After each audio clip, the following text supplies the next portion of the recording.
আল্লাহ অলসতার থেকে পানা চাই, আপনি আমাকে অলস বানায়েন না। দুনিয়ার ব্যাপারে হই আর হই, হই আর না হই, কিন্তু আখেরাতের ব্যাপারে যেন অলস না হই। সুযোগ আসলো আর কাজে না লাগাইলাম।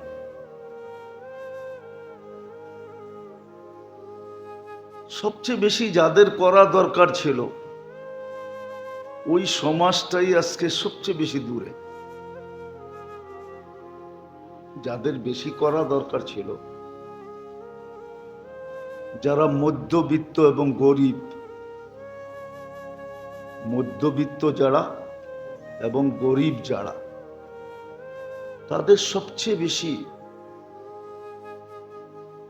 সুযোগগুলাকে আখেরাতের লাইনে কাজে লাগানো উচিত ছিল। যদিও আল্লাহর রসুলের ইঙ্গিত ছিল, সুস্পষ্ট ইঙ্গিত।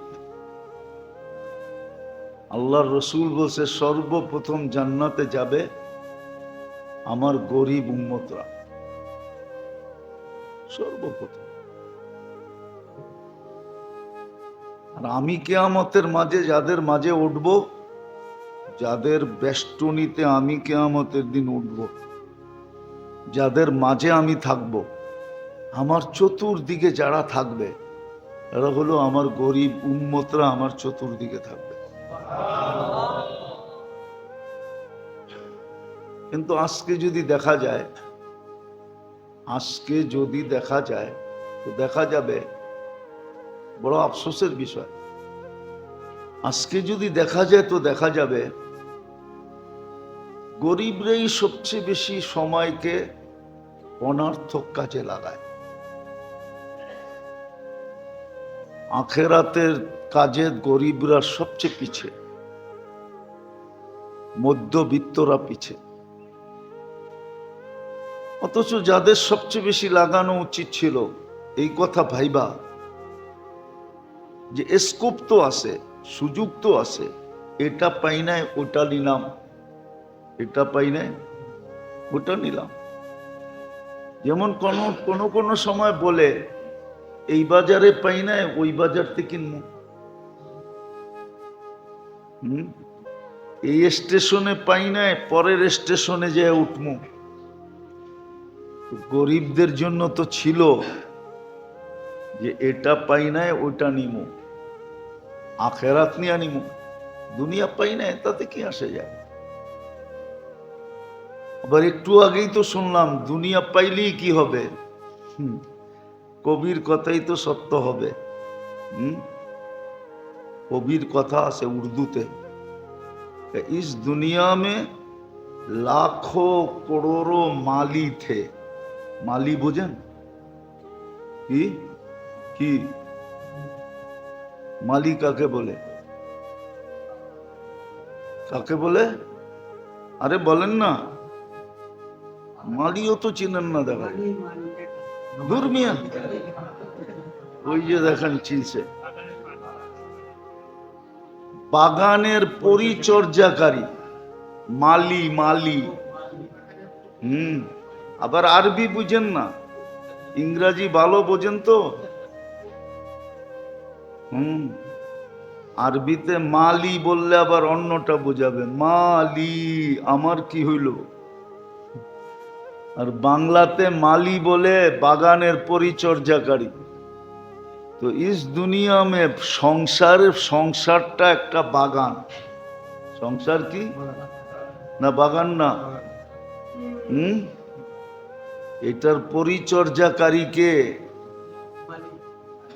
অভিভাবক। এই জন্য কবি বলছে দুনিয়া মে হাজারো করোড়ো মালি থে, सिकंदर सब दुनिया से गया तो दोनों हाथ खाली थे।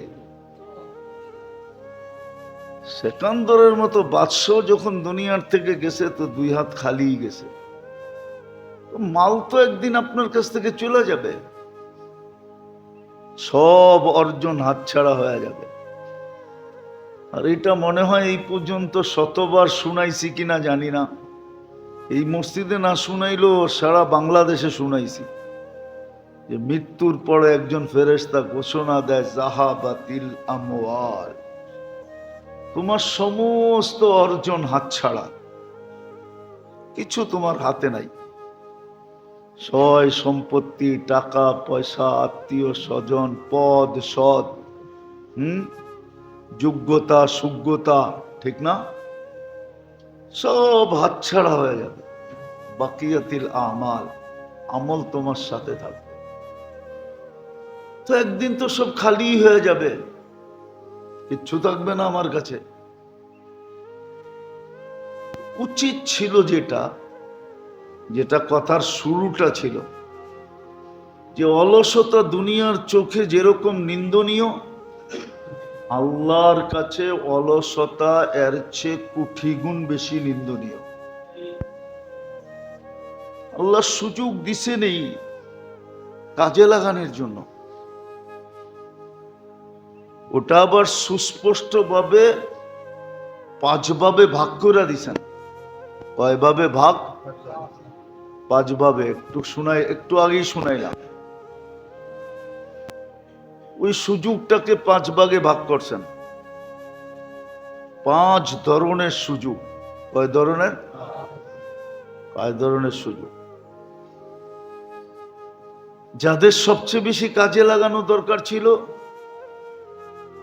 ওরা আজকে সবচেয়ে বেশি উদাসীন।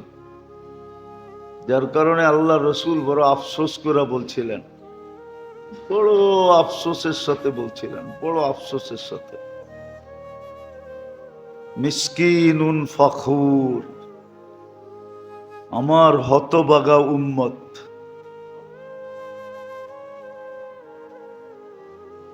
আবার বলবেন আমাদের জন্য, গরিব আর মধ্যবিত্তর জন্য আখেরাত কি সহজ? হ্যাঁ সহজ, সহজও করে দিছিলেন। ওয়ালাকাদ ইয়াসসারনা, সহজ ছিল, একবারে সহজ। পানিও মাঝে মাঝে নাকে মুখে ওঠে, নাকে মুখে ওঠে না? পানিও মাঝে মাঝে কি নাকে মুখে উঠা যায়, কিন্তু এর চেয়েও সহজ ছিল গরিবদের জন্য, মধ্যবিত্তর জন্য। গরিবদের জন্য, মধ্যবিত্তর জন্য সহজ ছিল, কিন্তু আফসোস এরাই সবচেয়ে বেশি দূরে। তো সুযোগকে আল্লাহ 5 ভাগে ভাগ করছেন, ভাগ করে একটা একটা দেখাইছেন। মুহাম্মদুর রাসূলুল্লাহ সাল্লাল্লাহু আলাইহি ওয়াসাল্লামের মাধ্যমে আমাদেরকে এটা দেখায়া দিছেন যে হায়াত কম পাও আর বেশি পাও, যতটুক পাও কাজে লাগাও, শিখো, শিখো, কাজে লাগাও। শিখো কিভাবে 24 ঘন্টা তোমার ইবাদত হবে, তুমি শিখো। 24 ঘন্টা, আমি 2টা উদাহরণ দিলে বোঝা যাবে, হাদিস থেকে উদাহরণ দিলে বোঝা যাবে। এশা বাজমাত পড়া যে ফজর বাজমাত পড়লো, তো পুরা রাত্র কি হলো? কি? পুরা রাত্র ইবাদত। ফজর পড়া যে জোহর পড়লো, মধ্যবর্তী সময়টা কি হলো?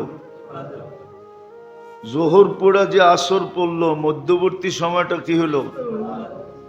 আসর পড়া যে মাগরিব পড়লো, মধ্যবর্তী সময়টা শুধু ইবাদত না, আরেকটু যোগ হবে, ইবাদত হবে, মধ্যবর্তী সময়ের গুনাহ মাফ হবে। খালি তো সুবহানাল্লাহ পড়ি, দিলে তো গাথি না, কাজে তো রূপান্তরিত করি না, কাজে রূপান্তরিত করে দেখাই না।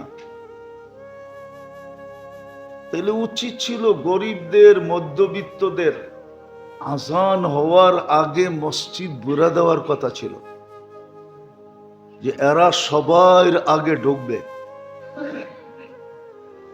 পরের মানুষগুলা এসে বলবে জায়গা তো নাই, তো ওদেরকে বলতে হইতো তোমরা যেখানে পাও ওইখানে বসে পড়ো। কি? আর এটা আল্লাহর নিয়ম। কিন্তু ওমর রাদিয়াল্লাহু তাআলা আনহুর জমানার কাহিনী মনে উঠলো, হাদিসে আছে। কেননা গরিবরা আগে মুসলমান হয়েছে, গরিবরা। তো সবাই ওমর রাদিয়াল্লাহু তাআলা আনহুর কাছে বসতেন, না আর আগের মুসলমান। কি? ধনীরা সবাই শেষে মুসলমান হয়েছে, ঠেকা হয়েছে আর কি। ঠেকা, ঠেকা বোঝেন? কোন গতি না দেখা মুসলমান হয়েছে, গতি। তো ওমর রাদিয়াল্লাহু তাআলা আনহু এদেরকে বলতো পিছে বও। তারা একদিন আপোষে বলতেছিল আমরা সর্দার, আর আমগরে কয় পিছে বইতে। আর এই সব গরিবডি সব আগে আগে বয়ে রয়েছে ওনার কাছে। এই বিচারটা তো ভালো মনে হইতেছে না। তো একজন বুদ্ধিমান ছিল, তো এরা আগে মুসলমান হয়েছে, কোরবানি আগে করছে। আমরা তো গতি না দেখা মুসলমান হয়েছি, গতি না দেখা। বসতে যে দিছে শুকরিয়া আদায় করো, বাড়ি করা যে দেয় না। উচিত তো ছিল মসজিদে আজানের আগেই গরিবদেরকে দিয়ে মসজিদ ভরা যাওয়া। তারপরে যারা আসতো ওরা জায়গা পাইলে পিছনে বসতো, আর জায়গা না পাইলে অন্যদিকে যেত। কিন্তু এখানে তো পুরো উল্টা। মধ্যবিত্ত গরিবদের ভিতরে শয়তান একটা ঢুকায়া দিছে যে আমারে আল্লাহ দিছে কি, ঠিক না? হ্যাঁ, আচ্ছা একটা উদাহরণ দেই। আল্লাহ যদি আপনাকে দিয়েও দিত তাহলে কি দিত? যাদেরকে আল্লাহ দুনিয়া দিছে, কি দিছে? হাদিস দিয়া দিতেছি, হাদিস দিয়া।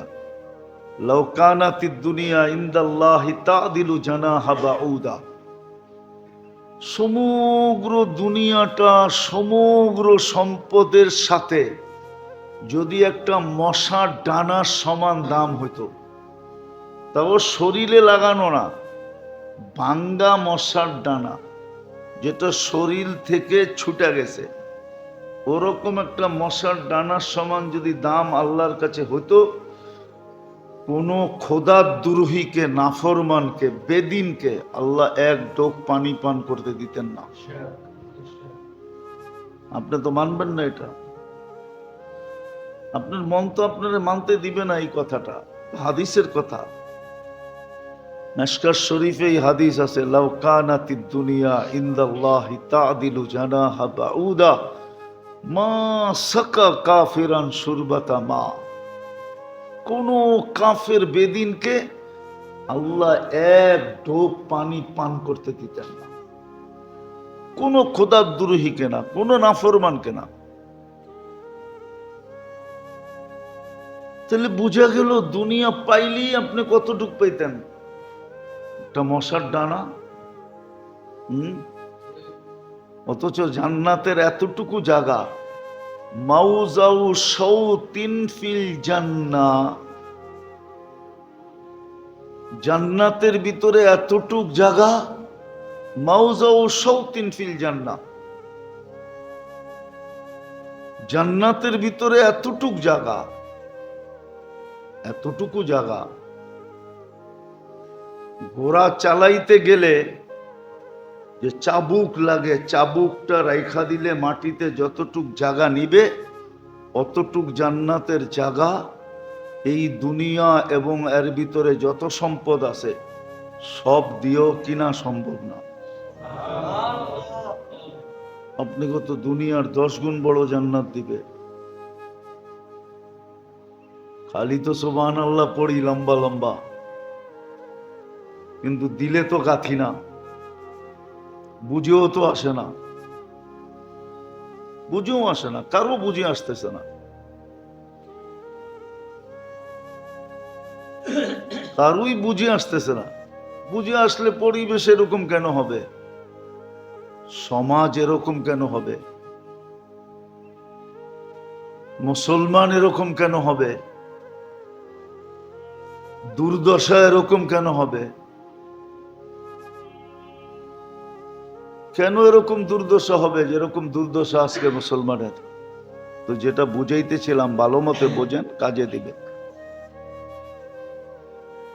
নাইলে পস্তাইতে হবে। ওই দিন পস্তানো কোনো কাজে দিবে না। যদিও প্রবাদ বাক্য আছে, নাদামত কি আঁসু গুনাহোं को ধুল देते हैं। আজকে লজ্জিত হওয়া চোখের পানি গুনাহকে ধুয়া মুইসা শেষ করে দেয়। কিন্তু হাদিসে এটাও আছে, জাহান্নামীরা কানতে কানতে গালের ভিতরে এরকম দাগ পড়বে, গালের ভিতরে এই দুনিয়ার সবচেয়ে বড় শিপ ওটার ভিতরে চালানো যাবে। আপনি বলবেন এই ছোট গালটায় কেমনে এত বড় শিপ আসবে? না না না, জাহান্নামীদের এক একটা দাঁত 10 কিলোমিটার চওড়া হবে, উপরের মাড়িটা 160 কিলোমিটার হবে, নিচেরটা 160 কিলোমিটার। যেই মুখে ফিট হবে ওই মুখটা কত বড় হবে, আর ওই চেহারাটা কত বড় হবে। বসতে 470 কিলোমিটার জায়গা লাগবে। ওই পাহাড় আমি 6 বার দেখছি, 4 বার দেখছি, 4 বার। যেই পাহাড়ের সমান এক একটা রান হবে, রান। জাবালে বায়দা ইয়ামানে রাখা আছে। আজ পর্যন্ত তো ঘুরা গেরা দেখি নাই দুনিয়া, বুঝমু কোত্থেকা। তো যেটা বুঝাইতেছিলাম, অলসতা যেরকম দুনিয়ার মানুষের চোখে নিন্দনীয় বিষয়, আরেকটা শব্দ বলা যায়, অলসতা মানুষের জন্য দুনিয়ালাদের চোখ লানত, আল্লাহর চোখ লানত। আল্লাহ যাদেরকে সুযোগ দিছেন, আবার সুযোগটাকে 5 ভাগে ভাগ করছেন, যেটা একটু আগে দেখাইলাম। জীবন মৌতের আগে, সুস্থতা অসুস্থ হওয়ার আগে। হ্যাঁ, কেউ যদি সুস্থতা লাগায়া দিল,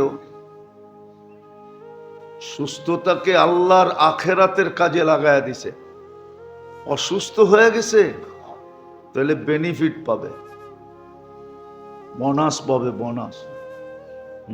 বেনিফিট পাবে কি? চাকরি শেষ হয়ে গেলে জানি কি পায়? পেনশন পাবে। অসুস্থ হলে পেনশন পাবে, হাদিসে আছে, ইউক্তাবু লাহু কুল্লা আমালিন কানা ইয়ামালু ফিস সিহা। সুস্থ অবস্থায় যত আমল করত সবগুলোর সওয়াব লেখা হতে থাকবে। এরকম বলছে, ধনী যখন আসো তো খুব আল্লাহ আল্লাহর রসুলের জন্য, দিনের জন্য খরচ করো, খুব আল্লাহকে করজ দাও। ওয়ামান ইউকরিদিল্লাহ ইউদাইফুহু, আল্লাহ বলে আমাকে দিতে থাকো, করজ দাও, তো আমরা বাড়ায়া দিব। কতটুক বাড়াবো? চাইলে আমরা হিসাব ছাড়া বাড়ায়া দিব। এই জন্য হাদিসে আছে, কিছু লোক কিয়ামতের দিন আসবে, নিজেদের আমলনামা দেখা নিজেদের বিশ্বাস হবে না, বলবে এটা বুঝি ভুলে আমার কাছে চলে আসছে। আল্লাহ বলবে কেন? বলবে এত আমল তো আমি কোনোদিন করি নাই, না করার মতো সুযোগ ছিল, না সম্বল ছিল। সুযোগ সম্বল বোঝেন? করার মতো সম্বল বোঝেন কি? সমর্থ বলে যেটাকে, সমর্থ, সমর্থ বোঝেন? মনে হয় আপনারা বাংলা টাংলাও খুব কম বোঝেন। বোঝেন কোনটা? ওই ভাষা বলেন, ওই ভাষায় বলমুনে। অনেক ভাষাই তো জানি, বলি না আর কি। সম্বলও বোঝেন না, কয় সম্বল মোর কম্বল খানি। সম্বল বোঝেন? হ্যাঁ হ্যাঁ, কোত্থেকে জানি কই চলে গেলাম। এই জন্য বলছিলেন বলছিলেন যে মৌতের আগে হায়াতকে লাগায় দাও, অসুস্থ হওয়ার আগে সুস্থতাকে লাগায় দাও, গরিব হওয়ার আগে ধন যতটুকু আছে লাগায় দাও। 5 ভাগে ভাগ করে দিছে সুযোগকে। ধন লাগায় দাও, সম্বল যতটুকু আছে লাগায় দাও, আল্লাহর জন্য লাগাও, আখেরাতের জন্য লাগাও।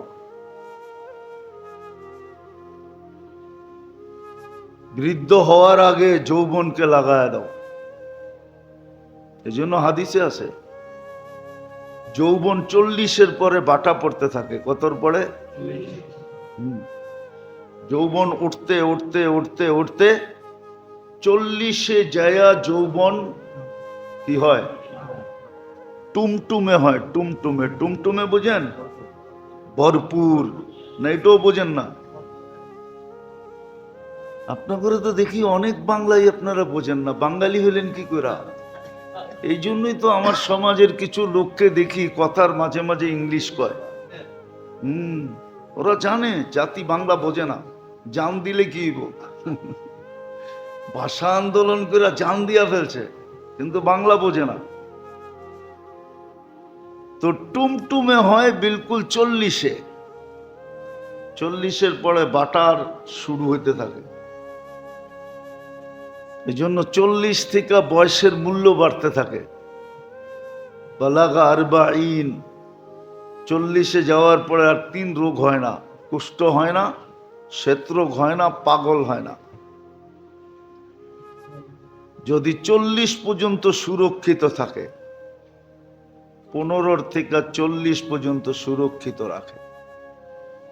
দ্বিতীয় হলো যখন 50-এ পা দেয়, আল্লাহ তার হিসাব সহজ করে, তার সাথে আর কঠিন হিসাব নেন না। 60-এ পা দিলে ফেরেশতা ভালোবাসতে শুরু করে। 70-এ পা দিলে আল্লাহ তার প্রত্যাবর্তনের আকাঙ্ক্ষী হয়। আল্লাহ বলে আমার মাল আমার কাছে চলে আয়। 80-তে হইলে আর পিছনের গুনাহ লেখা হয় না। 90-তে পা দিলে আগে পিছের গুনাহ থাকে না। যদি যৌবনকে কাজে লাগায়। আর পঞ্চম হলো ব্যস্ত হওয়ার আগে অবসর সময়টাকে কাজে লাগাও। আজকে তো আমাদের সময় উদাসীনতাই কাটে, গাফলতের ভিতরে কাটে, অলসতার ভিতরে কাটে, যেটা আমাদের জন্য লানত স্বরূপ। লানত, 100% লানত। সুযোগকে কাজে না লাগানো। নাহলে আজকে দেখা যাবে কালকে ঈদ যারা পড়ছে তাদের অর্ধেক মানুষও আজকে জুমা পড়বে না, অথচ আইয়ামে তাশরিকের জুমা। আইয়ামে তাশরিক 10 তারিখ থেকে নিয়ে 13 তারিখ আসর পর্যন্ত বড় দামি সময়, বড় দামি সময়। হাজিদের পুরা মৌসুমের সময়। 9 তারিখ ফজর থেকে শুরু হয় তাকবীর পড়া। ওই সময়ের ভিতরেও আজকে দেখা যাবে ঈদ যারা পড়ছে এদের অর্ধেক মানুষ জুমা পড়বে না, বাকি নামাজ তো পড়বেই না, সব ব্যস্ত। আজকে যে মুসলমানের দুরবস্থা কেন? দুনিয়াতে তো ধর্ম শুধু ইসলাম নাই, কোন ধর্ম নিয়ে দুনিয়াবাসীদের এত অ্যালার্জি নাই যত অ্যালার্জি ইসলাম নিয়া। এই অ্যালার্জি কে পয়দা করে দিছে? আল্লাহই পয়দা করে দিছে। দুনিয়ার কোন ধর্মওয়ালারা তো এত ভীতু না, ভয় ভীতির ভিতরে সময় কাটায় না। যত বেশি মুসলমান ভয় ভীতির ভিতরে সারা দুনিয়ায় সময় কাটায়। মুসলমান সবচেয়ে বেশি ভয় ভীতির ভিতরে সময় কাটাইতেছে। দুনিয়া তো ধর্ম শুধু এটা না, এটাও আল্লাহ বলেই দিছিলেন, এটাও হাদিসে সুস্পষ্ট আছে।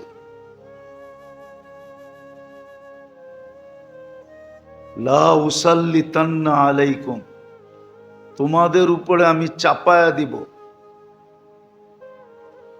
ওই যে বলে না, সোজা আঙ্গুলে ঘি না উঠলে বেকা আঙ্গুলে উঠাইতে হয়, আল্লাহ বলে বেকা আঙ্গুল করে দিব। বাবার বিষয়, হাসার বিষয় না। ভাবেন, আপনি অন্যের দিকে চোখ উঠাইলে লাভ নাই। আমিও ওইটার ভিতরেই আছি। বড় বাবার বিষয়। আল্লাহ নিজে বলছে লা উসাল্লিতান্না আলাইকুম, এরকম লোক তোমাদের উপরে চাপায়া দিমু। লা ইউয়াক্কিরু কিবারাকুম, তোমাদের বড়দেরকে কোনো সম্মান দেখাবে না। ওয়ালা ইয়ারহাম আলা সিগারিকুম, তোমাদের ছোটদের উপরে কোনো দয়া করবে না। হ্যাঁ, বিলকুল বলছে প্লেট উল্টায় দিমু। প্লেট যেমন আজকে প্লেট উল্টায় দিছে, আনতুমুল আলাউনা, তোমরা সবার উপরে থাকবে। এখন প্লেট উল্টায় দিছে, আমরা সবার নিচে চলে গেছি। সারা দুনিয়া আপনি দেখেন, ধর্ম তো একটা নাই।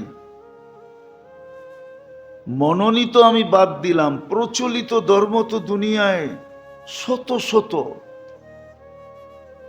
প্রচলিত ধর্ম শত শত, মনোনীত না। আল্লাহর মনোনীত ধর্ম একটাই, কিন্তু প্রচলিত বোঝেন? এটাও তো মনে হয় বোঝেন না। বুঝেননি? প্রচলিত কি চালু মানুষের মাঝে চলতেছে শত শত। কোন ধর্ম নিয়ে তো মানুষের ভিতরে অ্যালার্জি নেই। যতটুক মানুষ সারা দুনিয়ার মানুষের ভিতরে ইসলাম নিয়ে অ্যালার্জি, অথচ সারা দুনিয়া টিকা আছে, ইসলাম আছে দিকা। ইসলাম না থাকলে তো দুনিয়া এক সেকেন্ডও টিকবে না। যে মেলা লাগাইছে সেই মেলা ভাঙ্গা দিবে। মেলা লাগাইছে কে? দুনিয়ার মেলা কে লাগাইছে? আল্লাহ মেলা ভাঙ্গা দিবে। আল্লাহ তো বলছেই মুসলমান নাই, মেলা নাই। কিন্তু দুনিয়াকে তো আমরা এটাও বুঝাইতে পারি না যে আমরা আসি বিদায়ী তোমরা আসো। এই জন্য আমি দুনিয়া ঘুরা বলতেছি। দুনিয়ার কোনো জমিন নাই যেখানে রাত দিন সেজদা না হয়। এরকম কোন জমিন দুনিয়াতে নাই। আর যেখানে সেজদা না হবে ওই জমিন থাকবে না। এটা আল্লাহর নিয়ম। এই জন্য একজন হইল মুসলমানকে ওইখানে পাঠায় দিছে। ও কেমনে কেমনে বাঁচতে বাঁচতে গেছে আল্লাহ জানে। আমি গুড়া গুড়া পাইছি এরকম দুনিয়ায় বহুত দেশ। হাতের করে গণা কয়েকজন মুসলমান।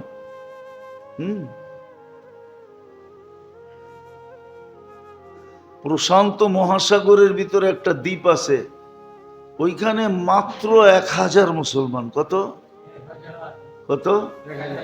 কোনো পার্সেন্টেজ নাই। প্রশান্ত প্যান প্যাসিফিকের ভিতরে, অস্ট্রেলিয়ার থেকেও ভিতরে ছোট দ্বীপ। মাঝে মাঝে ভাবি ওইখানে 1000 মুসলমান গেল কি করে? কেমনে কেমনে গেল? আমার মনে আছে এক বাঙালিরা আমি পাইছিলাম এক দ্বীপে। আমি জিজ্ঞেস করছি তুই এখানে আইলি কেমনে? বাড়ি হলো নরসিংদী। আমি কেমনে আইছি এটাও আমিও কইতে পারবো না, ভুলে গেছি কেমনে আইছি। ও কেমনে আইছে ওইখানে? আমি কি এখন আমি মরার পরেই বাংলাদেশে যেতে পারবো, এর আগে যেতে পারবো না। তাও মরার পরে লাশ যাবে না, মানে ময়রা যদি আমার আত্মা বাংলাদেশ ঘুরতে যায়, কিন্তু আমার এমনি যাওয়ার কোনো রাস্তা নাই। আমার কাছে না পাসপোর্ট আছে, না এই দেশে এমবেসি আছে, কিচ্ছু নাই। কেমনে কেমনে চলে গেছে ওইখানে, আল্লাহ মুসলমান নিয়ে গেছেন। আমরা এটাও মানুষকে বুঝাইতে পারি না। এলা আমি মাঝে মাঝে ভাবি, দুনিয়ায় প্রচলিত তো হাজারো ধর্ম, মনোনীত না একটা, ঠিক না? হ্যাঁ, যাদের কারণে দুনিয়া টিকা আছে, এদের বিরোধিতা সারা দুনিয়া সবচেয়ে বেশি কেন করে? কেন? আপনি যুক্তি দিয়া বুঝান কেন করে? সারা দুনিয়ার মানুষের ভিতরে দেখবেন খালি অ্যালার্জি কি লয়া? ইসলাম লয়া। ইসলাম লয়া অ্যালার্জি, আর কারোর নিয়ে অ্যালার্জি না। আমাদের প্রতিবেশী দেখেন, উপদেশেও তো শত ধর্ম প্রচলিত আছে। মশুর কয়েকটা, প্রসিদ্ধ কয়েকটা ছাড়াও ছোটখাটো ধর্ম প্রচলিত আছে কয়েকশ, কিন্তু কোনোটা নিয়ে তো অ্যালার্জি নেই, খালি অ্যালার্জি কি লয়া। অথচ ইসলামের কারণে টিকা আছে। কি ইসলামের কারণে টিকা আছে? সব অ্যালার্জি মুসলমান নিয়ে। কি তো সমাধান আল্লাহ দিয়া দিছেন যে তোমরা সুযোগকে কাজে লাগাও না। আমি যেই সুযোগ তোমাদেরকে দিছিলাম অলসতাকে দূর করার জন্য, তোমরা অলসতাকে দূর করো না। তোমাদেরকে অলসতা দূর করতে দিছিলাম, যে অলসতা দূর করো, এটা আমার কাছে লানত। 5 ভাগে ভাগ করে দিছিলাম, কাজে লাগাও। তাইলে তোমাদেরকে উপরেই রাখতাম, নিচে আর আনা হতো না। যতদিন উপরে ছিল ততদিন উপরেই ছিল, যতদিন উপরে ছিল ততদিন উপরেই ছিল, যতদিন কাজে লাগাইতেছিল। এই জন্য মেরে দোস্ত, লম্বা করতে চাইতেছি না, আসেন 5 ভাগে ভাগ করে দিছেন। কমসে কম যারা আমরা দুনিয়ায় তেমন কিছু পাই নাই, কোনো মতে দুনিয়া চলে, মধ্যবিত্ত বা গরিব, এদের তো কাজে লাগানো উচিত। হায়াত আছে তো মৌতের আগে কাজে লাগাই। সুস্থতা যতক্ষণ আছে অসুস্থ হওয়ার আগে কাজে লাগাই। যৌবন আছে তো বৃদ্ধ হওয়ার আগে কাজে লাগাই। 1 টাকা আল্লাহ পুঁজি দিছেন, 1 টাকা আছে সম্বল, 1-2 পয়সা হইলেও কাজে লাগাই, কাজে লাগাই, আখেরাতের জন্য লাগাই। এই জন্যই তো কোরআনে আছে, কালকে চিৎকার দিবে, মা কদ্দামতু লিহায়াতি, ইয়া লাইতানি কদ্দামতু লিহায়াতি। হায়, আমি যদি আখেরাতের জন্য পাঠাইতাম, তাহলে আজকে আমিও এত বড় বড় অট্টালিকা দেখতে পারতাম, উঁচা উঁচা জান্নাত মিলত, বড় বড় পরিধি মিলত। ওই দিন আফসোস করবে, ওই দিন আফসোস করবে, কিন্তু কোনো আফসোস কাজে দিবে না। আফসোস করবে, ইয়া লাইতানি ইত্তাখাযতু ফুলানান খালিলা। যখন কালকে দেখবে যারা দুনিয়াকে, যাদেরকে বন্ধু বানাইছে, এদের আঙ্গুল ধরে যখন জান্নাতে যেতে দেখবে, তো দূরের থেকে চিৎকার দিবে, ইয়া লাইতানি ইত্তাখাযতু ফুলানান খলিলা, হায় আমারও তো সুযোগ ছিল, ইচ্ছা করলে তো আমিও বন্ধু বানাইতে পারতাম, তাহলে আজকে তো আমিও আঙ্গুল ধরে জান্নাতে যেতে পারতাম। কসম কসম।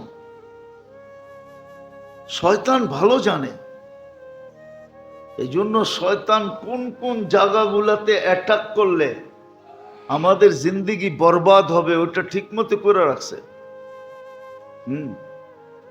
আমাদের সমাজে যাদের মূল্যায়ন সবচেয়ে বেশি হওয়া উচিত ছিল, আমাদের সমাজে তারা সবচেয়ে বেশি নিকৃষ্ট। একজন সাধারণ মুসল্লির চোখেও ইমামের কোনো মর্যাদা নেই। সাধারণ মুসল্লি কি আপনাদের চোখে আছে? কি বলেন, আছে? না না, নাই নাই। হ্যাঁ, আমি আপনার বাটে পড়ি না, এই জন্য আপনি কইবেন মাথার চান। আমি আপনার বাটে পড়লে বোঝা যাবে আপনার ভিতরে কি আছে। হ্যাঁ, আমি তো বাটে পড়ি নাই, এই জন্য আপনি চান বলতেছেন। একজন সাধারণ মুয়াজ্জিন, সাধারণ ইমাম, হাফেজ, আলেম, আমাদের ভিতরে এদের মূল্যায়ন নেই। শয়তান জানে মূল্যায়ন করলে কি হবে, এই জন্য আমাদের দিলের থেকে বের করে দিছে। আল্লাহ রসুল বলছে, আমি বলি নাই। এক জমানা আসবে, ইয়াফিরুনা মিনাল উলামা ওয়াল ফুকাহা, একদিন আসবে আমার উম্মত গাদা পচাকেও এরকম ভাববে না যেরকম আলেমদেরকে ঘৃণার চোখে দেখবে। গাদা পচাকেও এরকম ঘৃণার চোখে দেখবে না। আনতানু মিন নাতানিল হিমার, ইমাম কর্তুবী লিখছে, আমি লিখি নাই। একদিন আসবে আমার উম্মত ওলামাদেরকে এরকম হেও ভাববে, তুচ্ছ তাচ্ছিল্য করবে, যে গাদা পচা সামনে থাকলো এটাকে এতটুক তুচ্ছ তাচ্ছিল্য করবে না। সাধারণ মানুষ, মাঝে মাঝে দেখি তো সাধারণ দিনদার, খালি টুপি দাড়ি জুব্বা সুব্বা লাগায় একটু বাপ ধরছে, সূরা কেরাত শুনলে দেখা যাবে কিচ্ছু হয় নাই। ও আলেমদেরকে আলেম মনে করে না, তুচ্ছ তাচ্ছিল্য শব্দ ব্যবহার করে। আল্লাহ রসুল বলছে একদিন আসবে, আমি কিতাবের থেকে বলতেছি, যদিও আমার বলা উচিত ছিল না, কিন্তু মনে চলে আসছে এই জন্য বলতেছি। এরকম তুচ্ছ তাচ্ছিল্য মনে করবে। আল্লাহর রসুল বলছে তিনটা শাস্তি তোমাদেরকে দুনিয়াতে দিবে, তিনটা শাস্তি তোমরা দুনিয়াতে পাবে। প্রথম হলো কারো কামাইতে বরকত থাকবে না। 1000 কোটি টাকার মালিক হয়েও তারপরও জাতিরটা লুটা খায়, ওর পেট ভরে নাই। 2-5টা ব্যাংকের মালিক হয়েও ওর পেট ভরে নাই।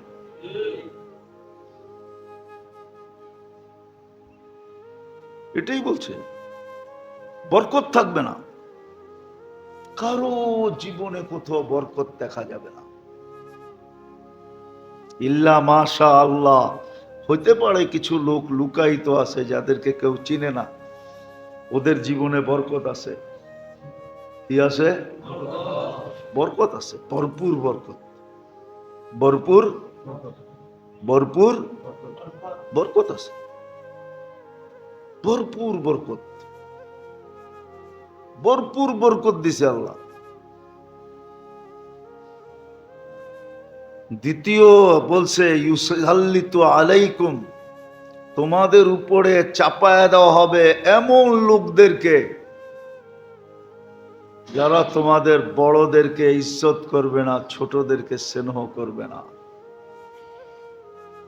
আর সর্বশেষটা বড় কঠিন, হতে পারে তোমরা ঈমান ছাড়া দুনিয়ার থেকে চলে যাবে,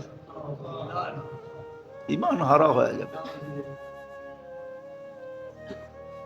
এই জন্য মেরে দোস্ত, অলসতাকে মাথার থেকে ছেড়া ফেলাই। দেখেন আপনি 5টার কোন জায়গায় আছেন। হায়াত আছে তো মৌতের আগে কাজে লাগাই, যৌবন আছে তো বৃদ্ধ হওয়ার আগে কাজে লাগাই, সুস্থ আছি তো অসুস্থতার আগে কাজে লাগাই। 1 টাকা সম্বল 1 পয়সাও যদি লাগাইতে পারি তাহলে লাগায় দিই, নাহলে হতে পারে একদিন 1 টাকাও থাকবে না। আর পঞ্চম হলো অবসর সময় যেটা পাই ওটাকে কাজে লাগায় দিই। আখেরাতের পার্থক্য আর দুনিয়ার পার্থক্য এক ধরনের ভাবলে হবে না। আখেরাতের পার্থক্য অনেক অনেক দূরত্ব, যেটাকে মানুষ কোনো মিটার দিয়া মাইপা দেখাইতে পারবে না। যদিও আমি 2টা হাদিস থেকে দেখাইছি, আরো দেখানো যায়। আল্লাহ আমাদেরকে বুঝার তৌফিক দান করেন।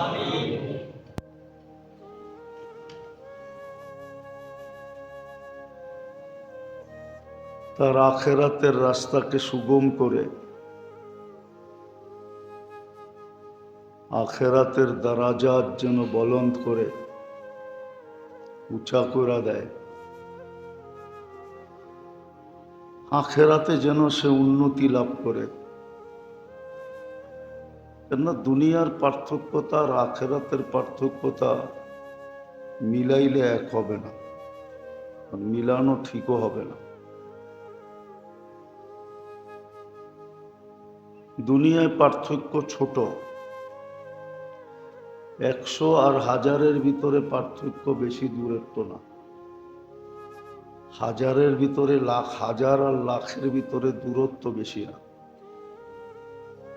100 1000-ই তো 1 লাখ হয়। লাখ আর কোটির ভিতরে দূরত্ব নাই, বেশি দূরত্ব তা না। 100 লাখে 1 কোটি হয়, কিন্তু আখেরাতের দূরত্ব অনেক অনেক বেশি। 2-একটা উদাহরণ চিন্তা করলে দেখা যাবে। যদি তুলনা করার মতো ক্ষমতা থাকে তাহলে তুলনা করতে পারবে, আর তুলনা করার মতো যদি ক্ষমতা না থাকে তাহলে তুলনা করতে পারবে না। যেমন 2-একটা দেখাই।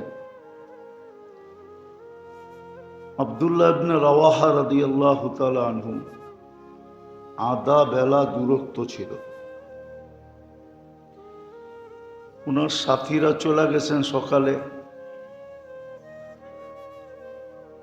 আর উনি আধা বেলা পরে যে মিলবে।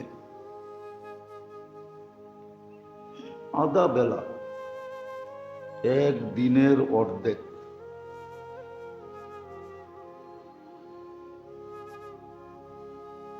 আর ওনার ধারণা এটা ছিল যে ওরা সকালে গেলে কি হবে।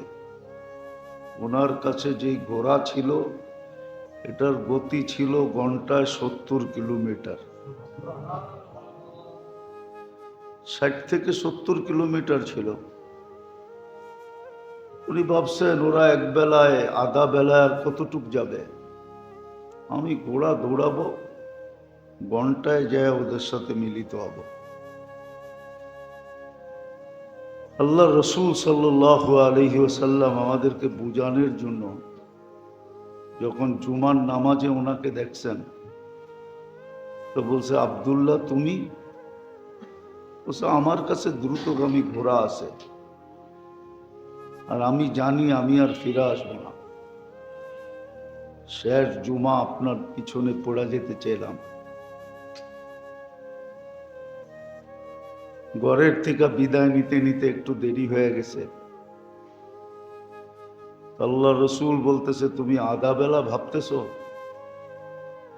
তুমি দুনিয়ার হিসাব করতেছো আধা বেলা, আমিও মানি আধা বেলা। দ্রুতগামী ঘোড়া আছে, তুমি ঘন্টায় যায় মিলিত হবে, কিন্তু আখেরাতের দূরত্বটা কতটুকু হলো জানো? বলছে, তা তো জানি না। বলছে 500 বৎসরের দূরত্ব। তুমি 500 বছর পিছে চলে গেলা। আখেরাতের একদিন দুনিয়ার 1000 বছরে হয়।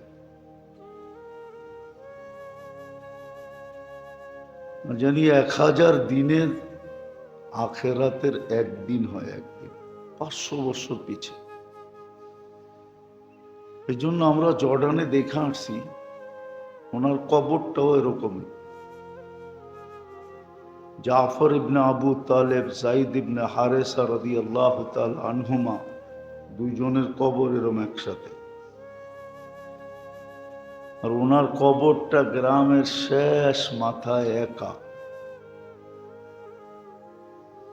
দুজনের থেকে দূরত্ব, ওনার কবর এখনো আছে। আল্লাহ কবরের দিক দিয়েও দূরত্ব করে দেখায় দিছেন যে এই দুইজনের সাথে এই দুইজন মিলবে না। আমরা মাঝে মাঝে দুনিয়ার ব্যাপারে তুলনা করি, দুনিয়ার ব্যাপারে তুলনা করি যে 1 ঘন্টা পরে গেলাম তাতে কি আসে যায়। যেমন কালকে ঈদ গেছে, আজকে জুমা, ঠিক না? জুমাটাও আইয়ামে তাশরিকের জুমা, 3 দিন আইয়ামে তাশরিক। আমরা এখনো পড়ি, আল্লাহ প্রত্যেক নামাজের পরে 13 তারিখ আসর পর্যন্ত পড়বো আমরা। কিন্তু দেখা যাবে আজকে উদাসীন,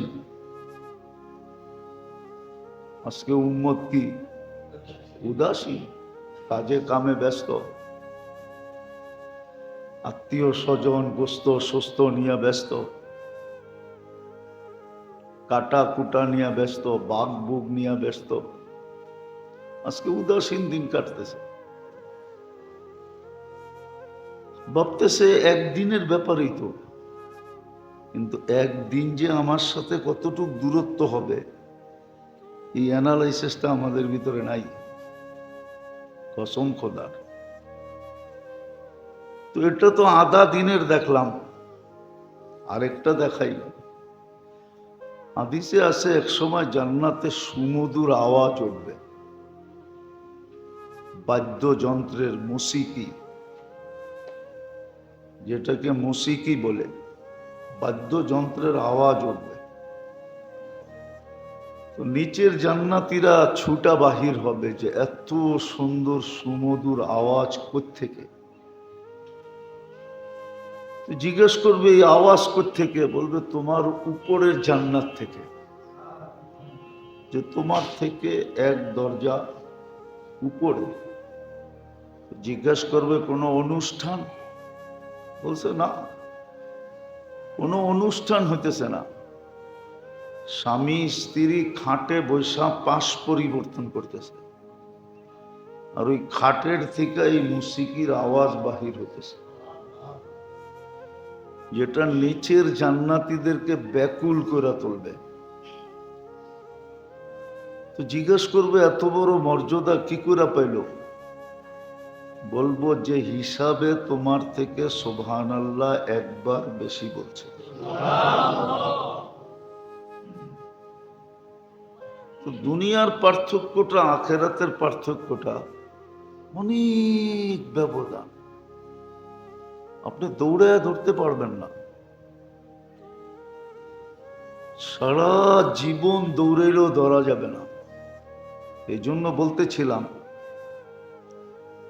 যে অলসতা যেরকম দুনিয়ার চোখে নিন্দনীয় বিষয়, ধিক্কারের বিষয়, ঠিক আখেরাতের ব্যাপারেও আল্লাহর চোখে অলসতাটা নিন্দনীয় বিষয়। কেন আল্লাহ বান্দাকে সুযোগই দেন, এই জন্য সুযোগ দিয়ে দেওয়া। যেমন হাদিসে আছে ইগতানিম খামসান ক্বাবলা খামসিন, 5 জিনিসের আগে 5 জিনিসের মূল্যায়ন করো, খুব দাম দাও, নইলে একদিন তুমি পস্তাবে। 5 জিনিস কি কি এটা উল্লেখ আছে। হায়াতুকা কবলা মৌতিকা, মরার আগে জীবনের খুব মূল্যায়ন করো। যতক্ষণ জীবন আছে তো মূল্যায়ন করতে থাকো, কাজে লাগাইতে থাকো, কাজে লাগাইতে থাকো। হায়াতকে খুব কাজে লাগাও, ইবাদতে লাগাও। কিচ্ছু না করতে পারো, বসে বসে আল্লাহ আল্লাহ করো, জিকির করো। আর এটাও আছে যে জিকিরে অভ্যস্ত হবে, যে জিকিরে অভ্যস্ত, অভ্যাস হয়ে গেছে, জিকির ছাড়া ভাল লাগে না, সবসময় জিকিরের ভিতরে লিপ্ত থাকে, কিয়ামতের দিন জিকির করতে করতে হাসতে হাসতে জান্নাতে চলে যাবে। হায়াতুকা কবলা মৌতিকা। দ্বিতীয় হলো সিহ্হাতুকা কবলা হারামিকা, অসুস্থ হওয়ার আগে সুস্থতাকে মূল্যায়ন করো, খুব দাম দাও, খুব কাজে লাগাও। মূল্যায়নের অর্থ কি? কাজে লাগানো। অসুস্থ হওয়ার পরে অনেক কিছু মন চায়, কিন্তু শরীর সঙ্গ দেয় না। শরীর সঙ্গ বোঝেন কি? সাথ দেয় না, সঙ্গ দেয় না। এই জন্য সুস্থতাকে কাজে লাগানো। আবার আছে শাবাবুকা কবলা হারামিকা, বৃদ্ধ হওয়ার আগে যৌবনকে কাজে লাগাও। দুনিয়ার কাজে না, আমরা তো দুনিয়ার কাজে লাগানোটা বুঝতেছি, দুনিয়া না, আখেরাতের কাজে লাগাও যৌবনটাকে, খুব লাগাও। একদিন বৃদ্ধ হলে মনে চাবে, কিন্তু আর শরীর চলবে না, শক্তি থাকবে না। চতুর্থ হলো গেনা উকা কবলা ফকরিকা, মাল সব সময় মানুষের কাছে একরকম থাকে না, মাল সব সময় একরকম থাকে না। যখন মালদার থাকো তো খুব কামাও, আখেরাত খুব কামায় নাও, কেননা মাল দিয়ে আখেরাত কামানো যায়। বোঝা গেল মাল একরকম থাকবে না, একদিন না একদিন মাল হাতছাড়া হবেই হবে।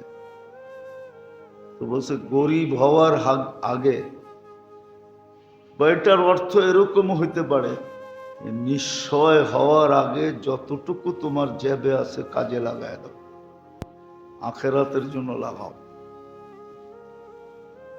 আর খুঁজলে লাগানো যায়, খুঁজলে লাগানো যায়,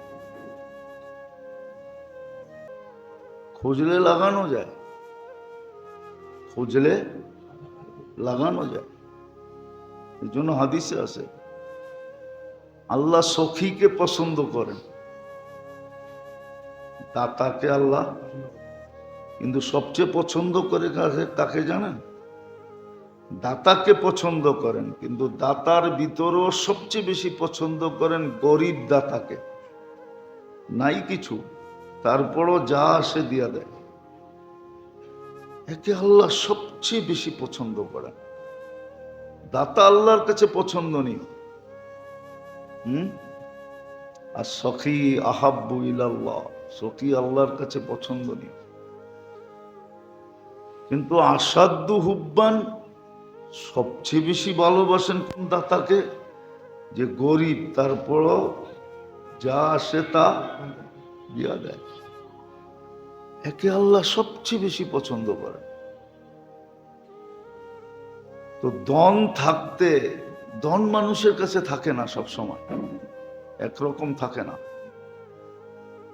এটা ধনের নিয়মই। এই জন্যই তো প্রবাদ বাক্য আছে, সকাল বেলার ধনীরে তুই ফকির সন্ধ্যা বেলা, অথবা সন্ধ্যা বেলার ধনীরে তুই ফকির সন্ধ্যা বেলা। ধন একরকম থাকে না, এই জন্য ধনকে কাজে লাগাও। ধন যতটুক দিছে আখেরাতের জন্য কাজে লাগাও, খুব লাগাও আখেরাতের জন্য। সুযোগ পাইলেই কিছু না কিছু লাগায় দাও, সুযোগ পাইলেই কিছু না কিছু লাগায় দাও। এখনো তো পায়ের চল নাই, এখন আর পায়ের চল, পাই বোঝেন দুর্মিয়া, আগে এক পাই ছিল, পাই বলতো। পয়সা, 100 পয়সা 1 টাকা। আগে 1 পয়সা ছিল, এখন নাই। 1 পয়সা পারলেও কাজে লাগায় দাও। ষষ্ঠ হলো ফারাগুকা কবলা শুগলিকা, ব্যস্ততার ভিতর থেকে যেই সময়টা অবসর পাও, অবসর সময়টা কাজে লাগায় দাও। এইখানে অলসতা দেখায়ও না, অবসর সময় কাজে লাগায় দাও। আজকে আমরাও ওই রোগে আক্রান্ত হয়ে গেছি, কেউ বাকি নাই, ইল্লা মাশা আল্লাহ। 2-4 জন হাতের করে গোনা বাকি আছে কিনা জানি না। আমি যে ভালো আমি এটা বলতেছি না, আমিও আপনাদের সাথে সংযুক্ত হইতেছি। আমরাও ওই রোগে আক্রান্ত, সময় পাইলেই মোবাইল টিপতে থাকে। কি সময় পাইলে উচিত ছিল তসবিহ টিপা, কিছু ওজিফা নিজের জন্য প্রতিদিন নির্ধারিত করা উচিত ছিল যে এই ওজিফা আমি ডেলি এতবার পড়ব, ফারেক সময়ের ভিতরে নির্ধারিত করা উচিত ছিল। কিছু ওজিফা নিজের জন্য নির্ধারিত করা উচিত ছিল যে আমি এতবার ইস্তেগফার পড়ব, এতবার দুরূদ শরীফ পড়ব, এতবার কলেমা পড়ব, এতবার সুবহানাল্লাহ পড়ব, এতবার আলহামদুলিল্লাহ পড়ব, এতবার এটা পড়ব ওটা পড়ব, এতটুক কোরআন তেলাওয়াত করব, এতবার সূরা ইখলাস পড়ব, উচিত ছিল। কিন্তু ফারেক সময়টা দেখা যায় যেই সময়টা অবসর, কর্মহীন সময়, ওটা দেখা যায় মোবাইল টিপার ভিতরে শেষ হয়ে যায়, নাহলে আজে বাজে গল্পতে শেষ হয়ে যায়, আজে বাজে কথাবার্তায় শেষ হয়ে যায়। আল্লাহ আমাদেরকে মাফ করুক। খুব এটার জন্য ইস্তেগফার করা উচিত আমাদের, আল্লাহর কাছে মাফ চাওয়া উচিত, আল্লাহ মাফ করা দেয়। তো যেটা বুঝাইতেছিলাম, আল্লাহ করুক বুঝে আসুক। অলসতা দুনিয়ায় যেরকম নিন্দনীয় জিনিস, অলসতা আল্লাহর কাছেও নিন্দনীয় জিনিস, আল্লাহর কাছেও নিন্দার জিনিস অলসতা। অলসতা আল্লাহর কাছেও নিন্দনীয় জিনিস, দূষণীয়। এই জন্য অলসতা দূর করার জন্যই আল্লাহ মানুষকে সুযোগ দেন, সুযোগগুলা নিয়ে আসেন, সুযোগগুলা নিয়ে আসেন। এই জন্যই সুযোগগুলা যে আল্লাহ মানুষের জন্য নিয়ে আসেন,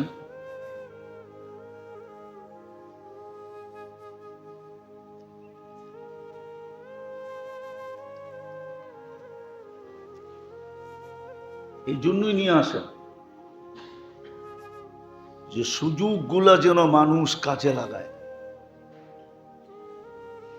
সুযোগগুলা যেন মানুষ কি করে কাজে লাগায়, সুযোগগুলো যেন কাজে লাগায়।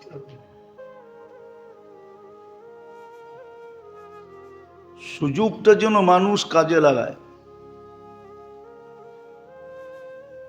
সুযোগটা যেন মানুষ কাজে লাগায়। এই জন্যই আল্লাহ মানুষকে সুযোগ দেন, সেজন্য সুযোগটাকে কাজে লাগায়। কেননা যেটা বলছিলাম মনে আছে কিনা জানি না, দুনিয়ার পার্থক্য, দূরত্ব আর আখেরাতের দূরত্ব অনেক ব্যবধান, যেটা দুটা হাদিস দিয়ে দেখাইলাম। আখেরাতের দূরত্ব, দুনিয়ার দূরত্ব, ব্যবধানটা অনেক অনেক অনেক বেশি, যেটা তুলনা করা যাবে না। বুঝলে ওই দুটা দিয়ে বোঝা যাবে, আধা বেলা আর এক সুবহানাল্লাহ, যে বেশি বলছে এর ভিতরে দূরত্ব কিরকম হবে। এরকম 1 মিনিট আগে কেউ মসজিদে আসলো, 1 মিনিট পরে কেউ মসজিদে ঢুকলো, এই দূরত্ব কত হবে কালকে বোঝা যাবে, আজকে বোঝা যাবে না। এই জন্য যেটা বুঝাইতেছিলাম, অলসতা কিন্তু দুনিয়াতে নিন্দনীয় বিষয়, দুনিয়ার চোখে। আল্লাহর কাছে তো আরো বেশি নিন্দনীয়।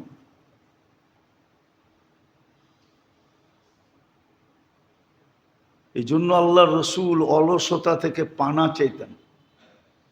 প্রতিদিনের দোয়ার ভিতরে এটাও ছিল, আল্লাহুম্মা ইন্নী আউযু বিকা মিনাল কাসাল।